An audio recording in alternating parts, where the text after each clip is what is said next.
Welcome back. Welcome in to Country Roads Confidential at earsports.com, a CBS sports podcast. I am Mike Casazza, here to have a brief conversation with my ally in ideas and inspiration here, Chris Anderson. Chris dug into a deep mailbag, deep because there are a lot of questions, deep because there were some that required more time and attention to properly consider and answer the question.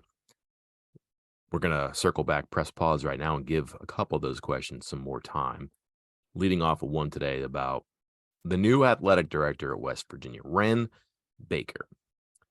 Number of people in the media have had a chance to talk to him, which means that by extension, a whole lot of people have been able to read and hear what he has had to say. And seems like people genuinely like the guy. Good ideas, good delivery, good presence, good relationships with the media, and by extension, fans, which is something of a segue I'm about to make here, I think, as we get into the answer to this question, because you and I cherry-picked one from the mailbag submissions the other day that we thought was pretty good and could thoroughly cover some of the transition from one athletic director to the next and from one era in the athletic department to a new one here.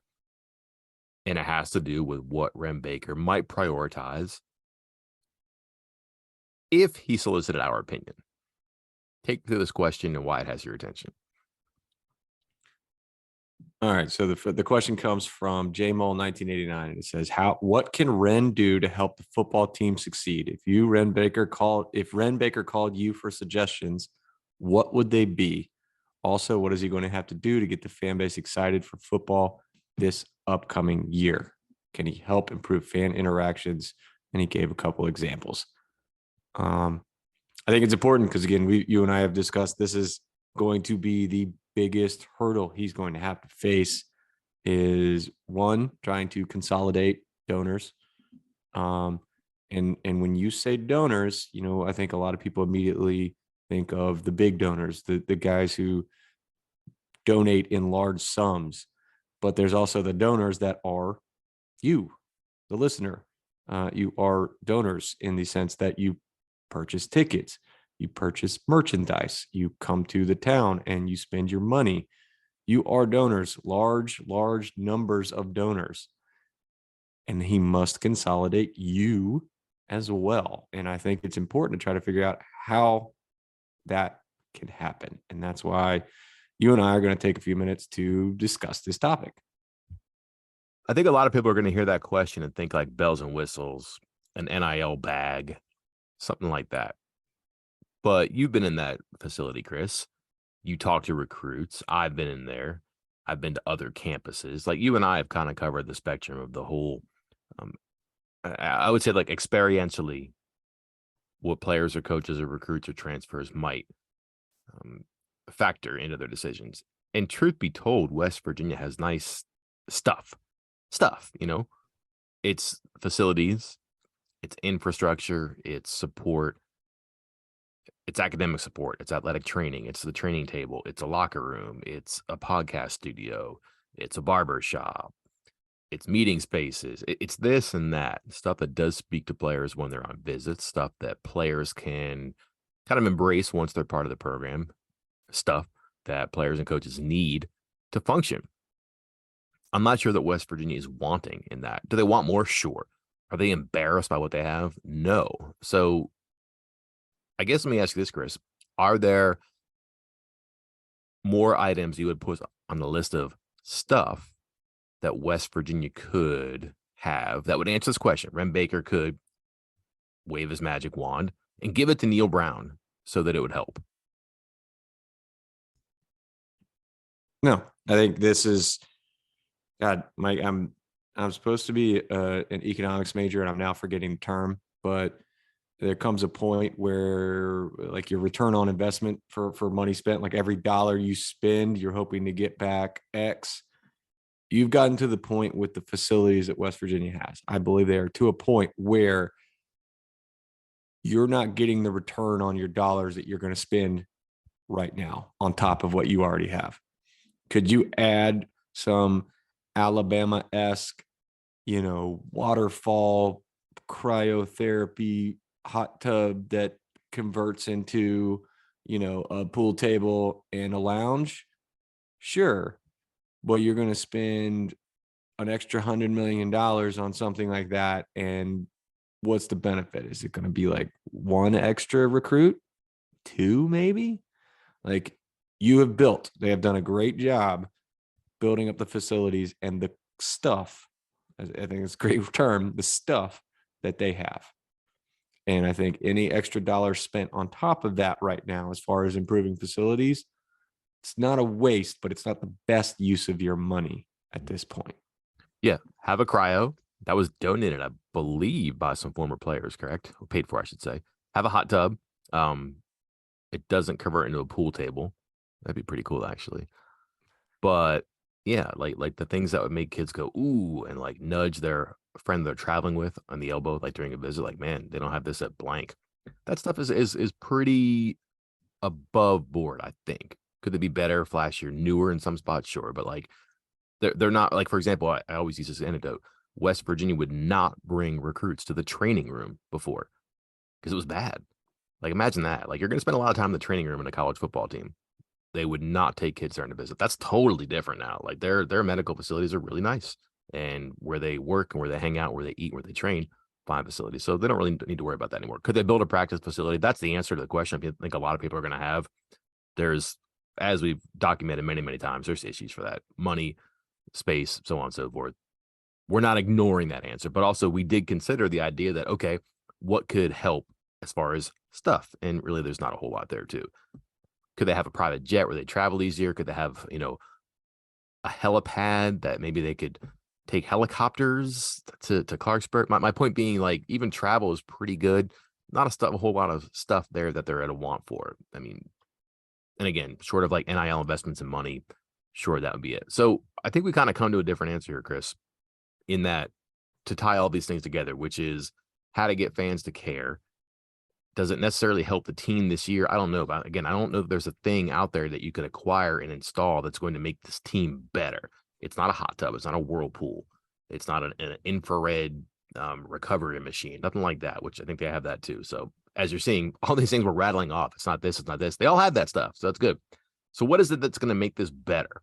And we've kind of come to this one conclusion here that multifaceted. It starts at a point, but it expands to be pretty broad and cover a lot of areas. And I'm just going to call it external relations. And they have people who are in charge of that, and they have good people who are in charge of that. But the constituency is very, very important right now because it's season tickets, which have been flat for a while. It's single game tickets, which did not lift West Virginia's attendance up high enough so that it wasn't the worst average home attendance since 1999. The MAC is fractured and being repaired, but if you improve your external relations, you might have people who give more money. If you improve your external relations, the Country Roads Trust works better. The frustration for Country Roads Trust was that it wasn't getting a lot of help from West Virginia as far as simple promotions of its existence and purpose, so it could relate with the external constituents here. So external relations, very important. Starts narrow, is extremely broad. Is this the right answer and why, Chris? Yes, it is. I think I'm going to touch on something I said almost a year ago, but go a different direction. I said at the time, with the way what the program was running into in 2022, kind of a make or break year, I said things can either open up wildly, and I was speaking of media access in order to try to curry favor by opening things up to everybody, or it can shut down. There's somewhere in between, but I think you take that and expand it to everything. If you are in this, if you need support, whether it's cheering, positive press, you're not buying our press, but if you're trying, or money, you have to let those people in. You have to connect with them. And further shutting them out, whether again that's media or fans or donors, is going to make it more difficult to get the things you need. So I think this is getting to a point where, and this is where you're talking about the external relations and how it expands to everything. If I were in charge, again, this is the question is, if Wren Baker called you, if I were, I would say, Neil, to the best of your ability, or to as best we can without hindering the product on the field, this program is going to be wide open. Fans can come, and maybe not come to practice, but we're going to have more fan things. We're going to have more fan events. We're going to have more video. We're going to let media in to the practices. If you have things you want to practice, we can cut that part out. We're going to do things that are going to be wide open. If we're not going to limit, if true freshmen can come in and earn $1 million, they can talk to the media. Yeah, they can be made available. Okay. Mhm. Like, there's no more, we got to protect his little feelings because he's a true freshman. Maybe you could talk to, no. If he's making $1 million or whatever, it's obviously not $1 million. Well, I don't think it's $1 million. But we got to make it wide open. You got to I would just dive right into it with, like, again, not trying to hinder the program. You don't want secrets out, all that stuff. I know coaches are big on that, but got to make it wide open, because no one's going to give their fanhood, their time, and their money if you shut them out. Like, Mike, you're married, right? At present, yes. Okay. Always tenuous, but yes. Yes, currently. Current status, yes.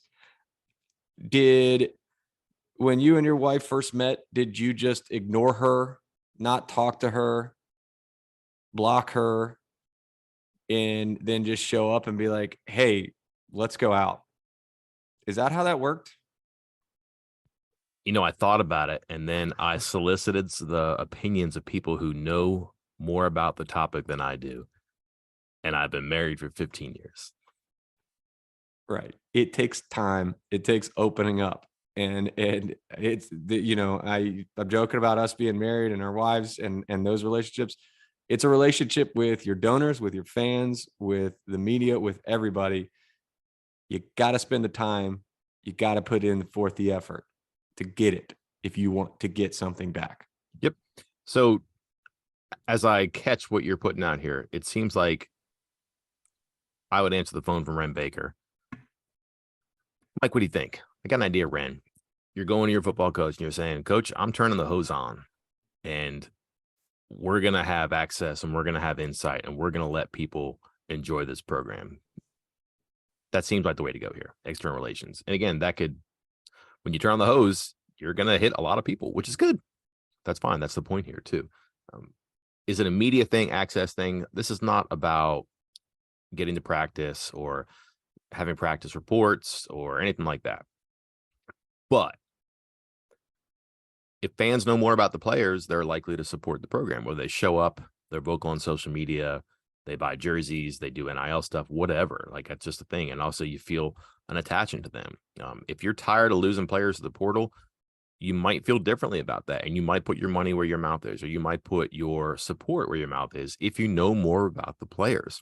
And just being able to talk to who was provided to you in a news conference setting doesn't cut it. People want to have a relationship with people that they might not even know. So if you can find ways to tell their stories, that's good. And it's cool that the Country Roads Trust does that Q&A stuff online. They do that. There should be more of that. There should be more of that. It doesn't have to be you or me, Chris, asking the questions and doing the interviews.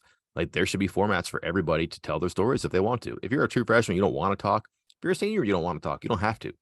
But yeah, if you're making a lot of money, whether it's a scholarship or NIL, there probably should be some sort of public-facing presence there too, because it helps, and you're more likely to support something that you know and you like. And there are way too many people on this team who have really cool stories that you've never talked to and never heard from before.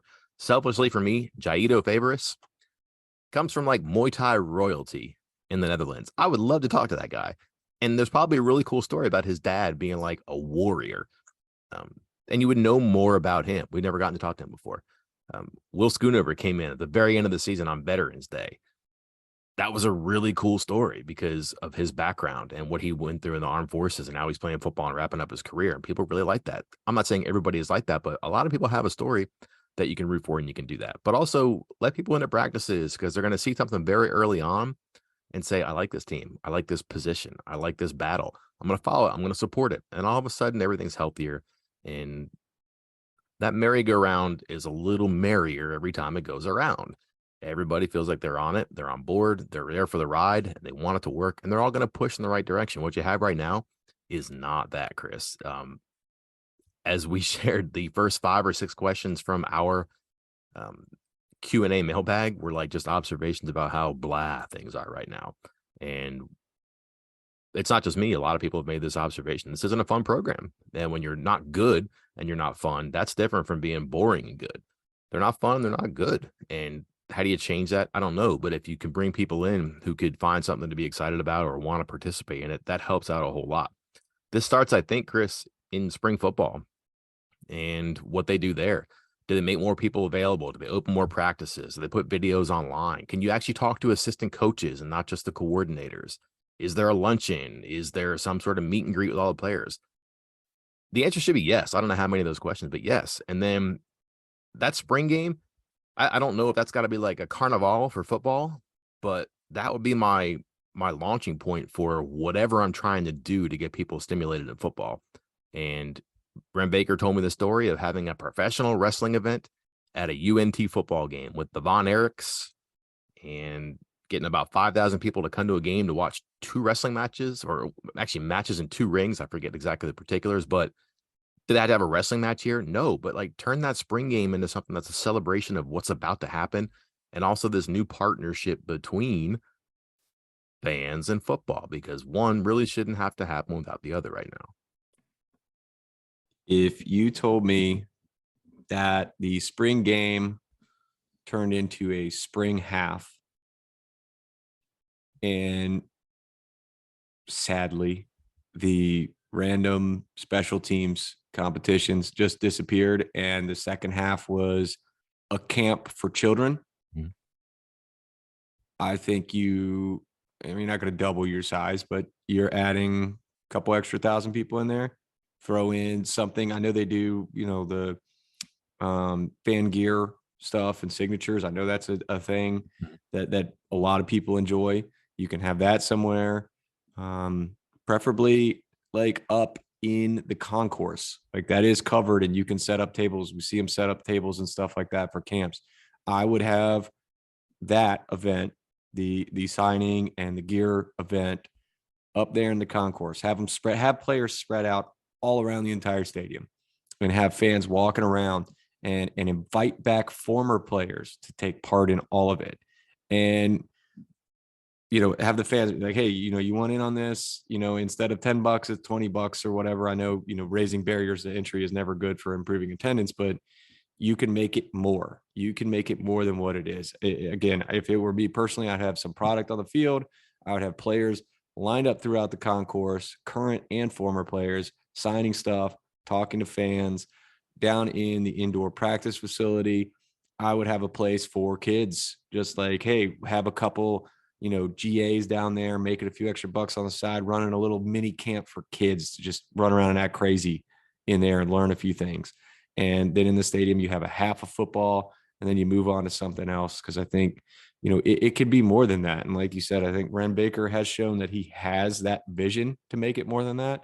But that's the kind of stuff that's going to build it and make fans and donors more connected to the program and more willing to donate and support.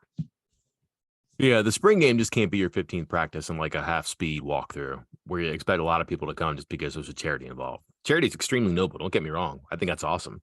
But Bob Huggins has a charity and it's a full blown exhibition game for the Norma Ray Huggins Foundation, right? So do you make this a full blown football game? Absolutely not. But treat it like it's something different, something better. And I don't know what you do. Is it 7-on-7? Is it flag football? I don't know. At that point, you're probably not doing anything that you wouldn't do in a regular spring game, anyways. But it's got to be something different on the field too. I think uh, having a draft would be cool. Do that on Country Roads Trust, right? Um, players call in, or excuse me, fans call in plays. I think Rich Rodriguez did that one year. Guy was ahead of his time, right?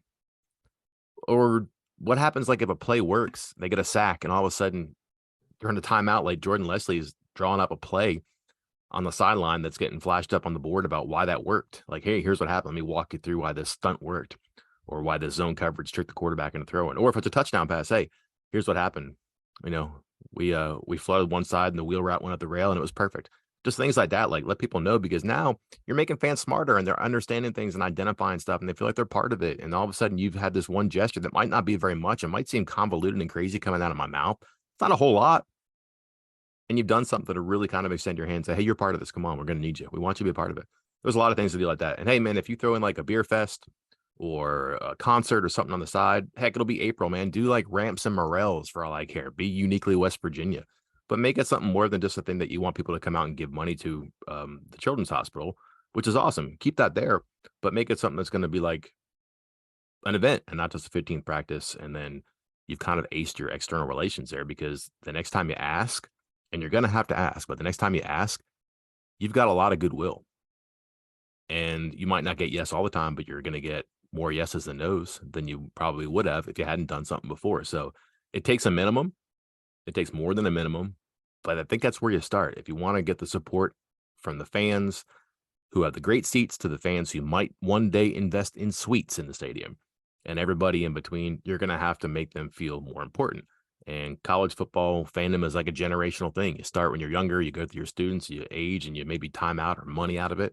You want to keep people in, but you also want to kind of stimulate that cycle of fans. So, student involvement is going to be important, but also that the old gray beard with a lot of money and the high echelons of the donors, they're going to be important too. And you're going to have to find a way to bookend those two and everybody in the middle as well. So start sooner than later and just focus on those externals. Yeah, absolutely. I think this is tough to say, but I think the worse your product on the field, or at least as far as the wins and losses, what did you say? Somebody told you that only two columns matter, and then somebody corrected and said only one column matters. Something along those lines. Yeah. Yes. So if you're not mattering in that one column, which is the win column, the worse you are in that column, sadly, I think the more you have to open it up, the more you have to work here to try to make it work. Because I think if you're winning, you can pull a Nick Saban and tell everybody screw off, and no one gets to watch practice, and nobody gets practice reports, and that's that. Okay, like that's kind of how it works. But if you're not winning, I think you do have to work harder to try to build those relationships. Again, like you said, with the graybeards with the big wallets, all the way down to your casual fan and the people watching from afar. Again, we've seen how on our very website with the money bomb and raising six figures in a weekend. Like, again, I know that's not huge money, but if you can just spontaneously do that with a message board, with our fans doing it, not them involved, you could do a whole lot more. Like, you can do some big things if you have all the mechanisms that they have at their disposal. And some of that comes with access and opening things up and building that relationship and letting fans see what it's really like and really get to meet those players. I think that was an important point that you made there. Really, truly getting to meet those players and knowing them, because that's where a lot of this anger, I think, is coming from fans with the transfer portal stuff. They're just faceless guys that come in, play for a year or don't play at all, and then just leave. And that's that. And, we try to talk about them best we can. I do interviews with them when they're recruits, but the moment they step on campus, it's kind of up to the school over whether or not we can get to talk to them in official capacity. And if that's the case, and the answer is no, then they just turn back into a faceless, cog in the machine that just elects to leave after a year. And fans don't understand why, and they don't know the person, and they take out their anger on them. Yep. One of the comments, I won't name this person because I don't want to pick on it, but I think this is a good point. But one of the comments from the Q&A post was, why should I invest my time and hard-earned money into individuals with no loyalty who can quit tomorrow and walk away? That's a good question. That's the one you have to answer. That's the question you have to answer at this point. Because one, I don't think that's necessarily a fair generalization of students because they have explanations and they have stories that might explain this. But if you don't know them, you have neither the story nor the explanation, and you're going to feel like this, and you're going to withdraw from the process. And college cannot have that. You cannot have fans withdraw from the process there too. Let's end on this, Chris. You mentioned Money Bomb. You want to do like the Reader's Digest version? No, the Cliff Notes version of this and what happened and why this external relations thing is kind of near and dear to us. So one of our members on our site made an extended post just saying that, he's going to believe in it. He's going to buy in to Neil Brown. He's going to buy into the program. And, I believe, he pointed out, hey, I'm a poor college kid. Like, I'm not some big donor, but I'm going to put in $50 or whatever it was. And I believe, and I'm going to make it happen. And this was not recently either. No, this was a year ago or so. Like, what was it, during spring football, or was it during the Before. summer? Mm-hmm. And went from there, and it just built and built and built, and people took notice, and a couple other users, Ears Nation, is one of our members. He hopped on social media and started promoting it, and the school took notice. And next thing you know, it balloons from, I believe I'm going $50 to over $100,000 in a weekend. Just completely grassroots, completely, I don't want to say completely, but mostly, restricted to our message board. I mean, I know it expanded a little bit beyond that, but for the and we have a pretty big message board. We have a pretty big community. But there's still a rather large selection of fans who aren't even online as far as it goes. So if you could do that with just our message board, with just, I'm not trying to belittle the people, but just a fan posting this and then expanding like that, why can the school not, with everything they have, kind of take it beyond that? And then, Chris, what happened with that Money Bomb? The person who put it together was offered tickets to a football game. Yeah, a spot in the suite. The athletic director's suite. For Towson. Correct. And this was, as we said, over the summer. That person did not hear about the offer again until the day before the Towson game. And did not hear about it until after pointing out on our message board that no one got in touch with him. Yeah. The athletic director did not get in touch. The administrator for football got in touch. And by that point, it was too late for the person in charge of the Money Bomb to rearrange plans and get down to the game. I don't believe anything ever came of that. And I'm not giving away secrets here. People who were part of that, who put up the six figures, were not happy and have vowed to not participate again until that was acknowledged or corrected. Has not been acknowledged or corrected. So external relations, that's a small slice. It's a small slice that gave you six figures, and the relationship wasn't repaired. And think about that. Like, it's a freaking Towson game. Somebody dated. Again, we keep talking about consolidating the fan bases to the point of giving you over $100,000 in a weekend, and you can't even think to send an email for a Towson game. Like, it's so little. It's giving so little. Like, I know that would probably have made that fan's life. I mean, not life, but it would have been a huge moment for him to be in the athletic director's suite for the Towson game. But in the grand scheme of things, as far as how you reward donors or respond to donors or build relationships, having someone come in and eat a couple shrimp for the Towson game is nothing. It is table scraps, and you can't even follow up on that. Got to turn that hose on. Got to get a lot of people involved, and got to do it sooner than later if you're going to get things going in the right direction. We'll see how it goes. We'll try to take you across the finish line as we get there. Until then, I'm Mike Casaza. And I'm Chris Anderson. We'll talk to you next time.